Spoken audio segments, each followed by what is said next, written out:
सिर्फ इस बात के घृणा कि मैं रामलला की भक्त हूँ, मैं रामलला के दर्शन करके आई हूँ, तो कौशल्या माता के मायके में जिस तरीके से मेरे साथ दुर्व्यवहार किया गया, वो राहुल जी बात करते हैं महिला के सम्मान की और चिट्ठियां लिखते हैं प्रधानमंत्री मोदी जी को, लेकिन वे घर में जिस तरीके से उन्हीं की एक साथी, उन्हीं की एक बेटी के साथ अन्याय हुआ, उस पर आज तक लंबी चुप्पी साधे हुए।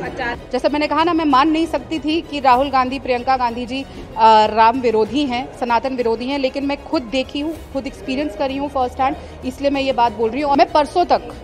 कांग्रेस पार्टी में थी, न्याय मांगती रही, पर जो अपनी पार्टी की बेटी को न्याय नहीं दे पाए, 22 साल जिसने अपने जीवन के पार्टी को दे दिया, उसे न्याय नहीं दे पाए, तो जनता भी देख रही है कि वो उनके लिए क्या न्याय देंगे, वो सब पता चल रहा है। जो अपने घर में न्याय नहीं कर पाए, वो देश क्या चलाएंगे। ये देखिए, मैं हमेशा से सुनती आती थी कि कांग्रेस पार्टी राम विरोधी है, लेकिन उसका पूरा एग्जाम्पल मैं आपके सामने खड़ी हूँ। जब मैंने रामलला के दर्शन अपने परिवार के साथ किए, उसके बाद जिस तरीके से मेरे साथ व्यवहार किया गया, और जब मैंने न्याय की गुहार करी, तो चाहे राहुल गांधी जी हो, प्रियंका गांधी जी हो, सचिन पायलट जी हो, मैं लगातार बोलती रही कि मुझे न्याय दिया जाए, लेकिन कहीं से न्याय नहीं मिला। और वो लोग जो दोषी है, वो आज भी कांग्रेस पार्टी के मंच पे बैठे हुए हैं, आज भी कोई कार्रवाई नहीं हुई है। तो सिर्फ इस बात के घृणा कि मैं रामलला की भक्त हूँ, मैं रामलला के दर्शन करके आई हूँ, तो कौशल्या माता के मायके में जिस तरीके से मेरे साथ दुर्व्यवहार किया गया, वो बहुत ही शर्मनाक है। राहुल जी बात करते हैं महिला के सम्मान की और चिट्ठियां लिखते हैं प्रधानमंत्री मोदी जी को, लेकिन वे घर में जिस तरीके से उन्हीं की एक साथी, उन्हीं की एक बेटी के साथ अन्याय हुआ,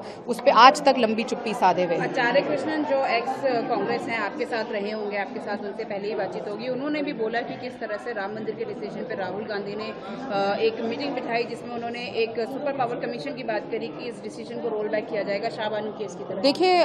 आचार्य प्रमोद कृष्णन जी कांग्रेस में एक वरिष्ठ नेता रहे, प्रियंका गांधी जी के सलाहकार रहे हैं, और उनको भी किस तरीके से मंदिर जाने का और खुद का मंदिर मठ को बनाने के लिए क्या सजा दी गई, वो हम सब ने देखा, और उनको पार्टी से निकाल दिया गया।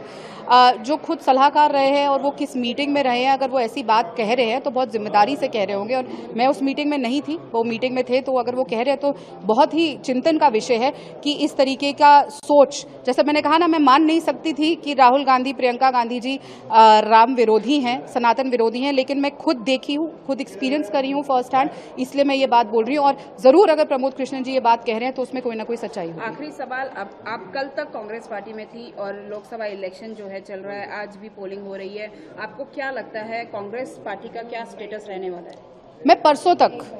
कांग्रेस पार्टी में थी, न्याय मांगती रही, पर जो अपनी